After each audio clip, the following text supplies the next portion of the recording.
Olá, olha eu aqui de novo. Meu nome é Jéssica e esse é mais um vídeo da série de vídeos na qual eu falo sobre religião e espiritualidade. Nesse vídeo em específico eu vou falar sobre motivos para nós, membros da igreja, não nos englobarmos como mormons. Ou você, que não é membro, não continuar nos chamando por mormons. Vamos lá? Em 2018, um ano antes de eu começar a frequentar e me tornar membro da igreja, no discurso intitulado O Nome Correto da Igreja, o presidente e profeta da igreja, que é o Russell M. Nelson, nos advertiu que Jesus Cristo nos instruiu a chamarmos a igreja pelo seu nome. E nesse discurso ele salientou algumas coisas. Não é uma mudança de nome. Não é uma reformulação de uma marca. Não é algo superficial. Não é um capricho e não é algo insignificante. De onde vem o nome da igreja? Por que ele é tão importante?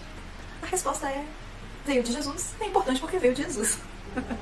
É basicamente isso que ele quer dizer no discurso. Em 3 Nef 27, 2-8, no livro de Mormon, temos uma interação de Jesus Cristo com discípulos nas Américas. E eu vou ler os versículos agora. E Jesus pôs-se no meio deles, dizendo-lhes: que desejais que eu vos dê? E eles responderam-lhe: Senhor, desejamos que nos diga o nome que devemos dar a esta igreja, porque há controvérsias entre o povo a respeito desse assunto. E o Senhor disse-lhes: em verdade vos digo, por que aqui o povo murmura e discute sobre este assunto? Não leram as Escrituras, que dizem que deveis tomar sobre vós o nome de Cristo, que é o meu nome? Porque por esse nome sereis chamados no último dia. E todo aquele que tomar sobre si o meu nome e perseverar até o fim será salvo no último dia. Portanto, tudo quanto fizerdes, vós o fareis em meu nome, porque conseguinte chamareis a igreja pelo meu nome, e invocareis o Pai em meu nome, a fim de que ele abençoe a igreja por minha causa. E como será a minha igreja se não tiver o meu nome? Porque se uma igreja for chamada pelo nome de Moisés, então será a igreja de Moisés. Ou, se for chamada pelo nome de um homem, então será a igreja de um homem. Mas se for chamada pelo meu nome, então será a minha igreja. Minha igreja. Então será a minha igreja, desde que estejam edificados sobre o meu evangelho. Ou seja, não é a igreja do pastor Raposo. É a igreja de Jesus Cristo dos santos dos últimos dias. A igreja dele. E a gente tem que chamar a igreja pelo nome dele, por isso é tão importante. E nem é a igreja dos mormons, porque Mormon é um dos profetas, né? Ele não é Jesus Cristo. O nome da igreja não deve ser a igreja dos mormons, porque nós não somos dele, nós somos a igreja de Jesus Cristo. Gente, desculpa.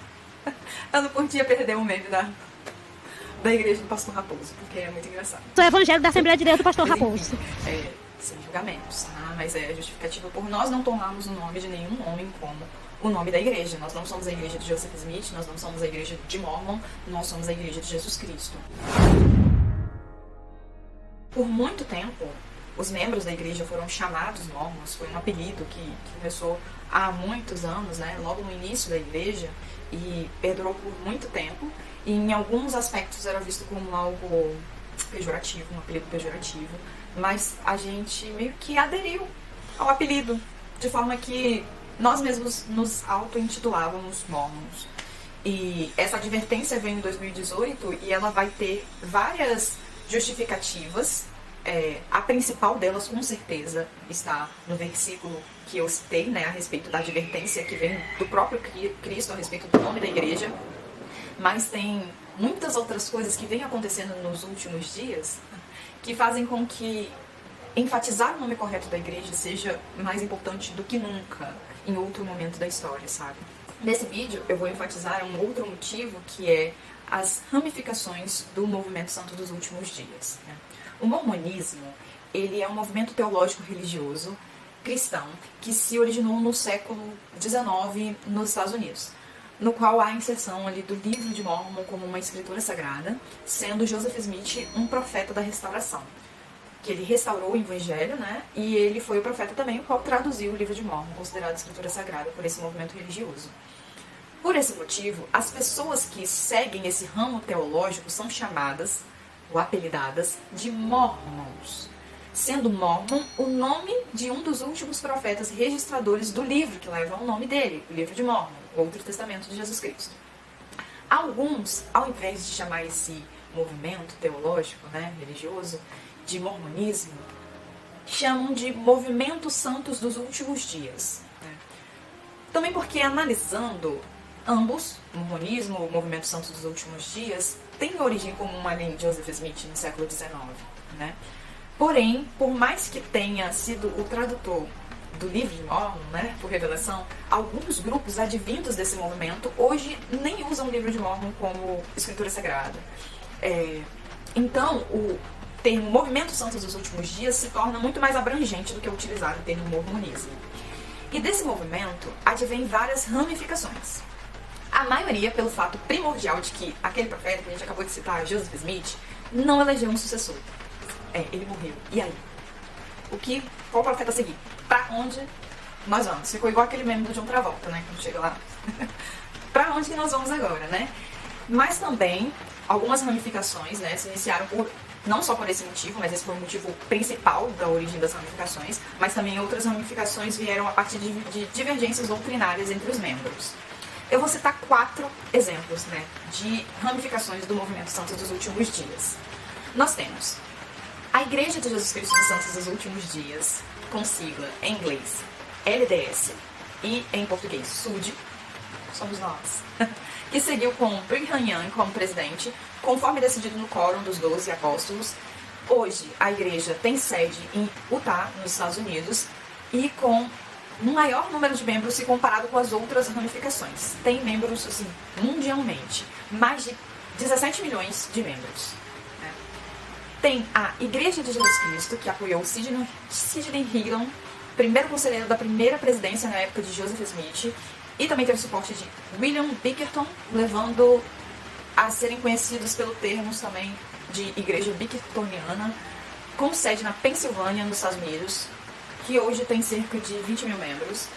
Tem a Comunidade de Cristo, que é a antiga Igreja Reorganizada de Jesus Cristo dos Santos dos Últimos Dias, e depois passou a ser chamada Igreja Remanescente de Jesus Cristo dos Santos dos Últimos Dias, com a sigla RLDS em inglês, que apoiaram o Joseph Smith III, filho mais velho do profeta Joseph Smith, acreditando tipo numa ordem hereditária ali de sucessão, de liderança, mas que também passou por algumas mudanças depois, porque já houveram algumas pessoas na presidência da igreja que não eram da linhagem direta de Joseph Smith, né? E a igreja tem sede no Missouri, Estados Unidos, tem cerca de 250 mil membros, e agora, todas essas que eu citei, todas essas 3 que eu citei, elas partiram da ramificação que surgiu após a morte de Joseph Smith. A quem devemos seguir? Qual profeta? Qual é o próximo profeta? E agora, essa última, 4ª e última que eu vou citar, é uma ramificação da primeira, que é a Igreja de Jesus Cristo dos Santos dos Últimos Dias, a que seguiu com Brigham Young, né? Dessa situação, né, da situação anterior, que foi a ramificação pela morte de Joseph Smith e a dúvida qual profeta seguir, tiveram vários outros grupos de menor quantidade de adeptos, né? Seguindo, voltando aqui, recapitulando. Seguindo com Brigham Young e a Igreja de Jesus Cristo dos Santos dos Últimos Dias, a partir dela surgiu a Igreja de Jesus Cristo dos Santos dos Últimos Dias Fundamentalista, com sigla FLDS, em inglês.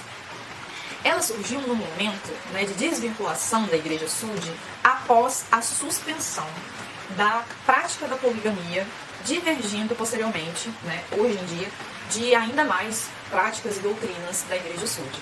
Eles são uma comunidade, hoje são uma comunidade isolada em Utah e Arizona e alguns outros lugares dos Estados Unidos, e estima-se que possui cerca de 10 mil membros, fora outros grupos aí que devem existir, independentes de ramificações das ramificações. Agora, nós vamos discutir algumas justificativas do porquê evitar, então, usar o termo Mormon. Primeiro, o nome correto da igreja foi dado por Jesus, e ele deve ser usado. Segundo, nós vimos na discussão anterior que o Movimento Santo dos Últimos Dias tem diversas ramificações. Sendo assim, o termo Mormon não nos diferencia das demais. É um termo muito abrangente, digamos assim. Terceiro, o termo Mormon também é utilizado pejorativamente. Tipo, eu acredito que para os evangélicos é tipo o termo crente, sabe? Eles aderiram ao termo, tipo assim, sou crente. Mas ele também é muito utilizado pejorativamente para falar de pessoas evangélicas. A mesma coisa o termo Mormon. Quarto, o termo Mormons, para quem não entende das nossas crenças, pode afastar esse entendimento de que somos uma igreja cristã e que seguimos a Jesus Cristo. Dá a impressão de que nós seguimos outra coisa, nós acreditamos, adoramos outra coisa que não seja Jesus Cristo, sabe? Eu sei que o nome é grande, né, concluindo. Mas nós fomos advertidos a seguir sendo chamados pelo nome o qual Jesus designou para a sua igreja. Eu, particularmente, não me sinto ofendida por ser chamada de Mormon. Né? Por muitos anos, foi um apelido normalmente aceito pelos membros, como eu já mencionei, mas hoje, apesar de aceitar, tipo, se alguém perguntar, você é Mormon? Eu falo, sim. Eu sempre faço a correção. Sigo com a correção. Sim, sou Mormon. Membro da Igreja de Jesus Cristo dos Santos dos Últimos Dias.